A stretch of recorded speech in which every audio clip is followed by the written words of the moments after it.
Hey y'all, I'm Hisha, the founder of DIY Entrepreneurs and the founder and lead facilitator for the Scale Up Sessions. With over 15 years of experience as a bookkeeper, starting with QuickBooks Desktop and now specializing in QuickBooks Online, I've helped small business owners set up and manage their QuickBooks Online systems.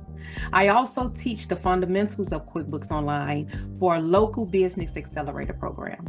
That's why I created the Start to Scale program to provide trusted and practical insights to help you get the most out of your QuickBooks Online system and to grow your business with confidence.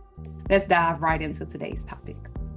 Today, I'm going to share some of the key information you need to have ready before you start setting up your QuickBooks Online account. Now, if you've signed up for access to our step-by-step portal, you have access to our QuickBooks Online Resource Toolkit. This is where we have planner pages and checklists, all used to help you to gather the information beforehand as you're starting up your QuickBooks Online system and as you're setting it up. You can also download these manuals separately. I have a toolkit that includes the planner to help you to kind of get everything ready as you're setting up your program. And then you have the step-by-step setup guide as well. This all comes to you if you subscribe to the portal, but again, they are available for download if you just want the access to the guides to help you along the way. So the information that I'll briefly review in this video will help you to be prepared and not only save you time, but also make the setup process much smoother. So the first thing that you're going to need for your business is your details.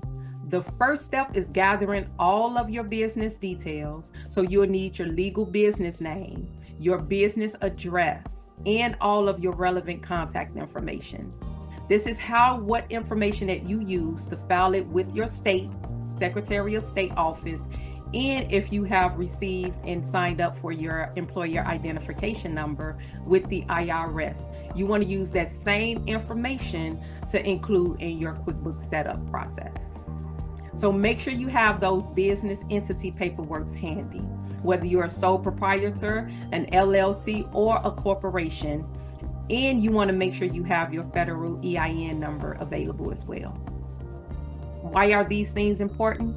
Well, QuickBooks uses these details to tailor your setup and your program to meet your business structure and the tax requirements, ensuring that you're set up correctly from the start.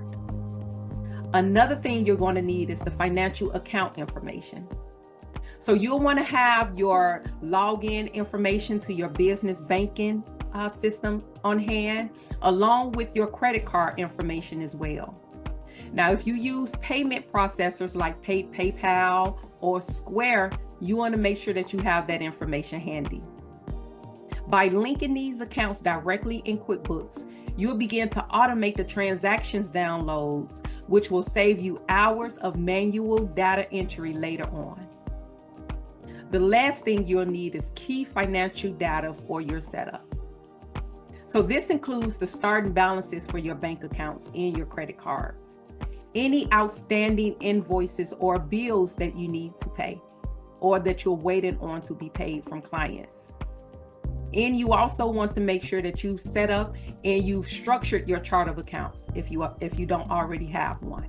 And I go through that in the toolkit on how to set up and how to choose some basic standard chart of accounts for your business. Why is this important? Having this information ensures that QuickBooks is ready to track your financial activities accurately from day one, which will in turn give you very reliable reports and insights to make decisions about your business. So by gathering these details, your business information, your financial account data, and the key financial information, you're already setting yourself up for success in setting up your QuickBooks Online system. Depending on how intricate your business is, you may need more information to complete that setup process. If you have property as part of your business, if you have equipment as part of your business that you'll need to set up depreciation accounts for, again, I provide a very detailed list of these things in the portal that you will have access to if you sign up. So if you're ready to take the next step and get started with your setup, Join us at the QuickBooks Online Scale Up sessions for a full step-by-step guide on how to start to set up your QuickBooks financial management system. Thanks again for watching, and I'll see you next time.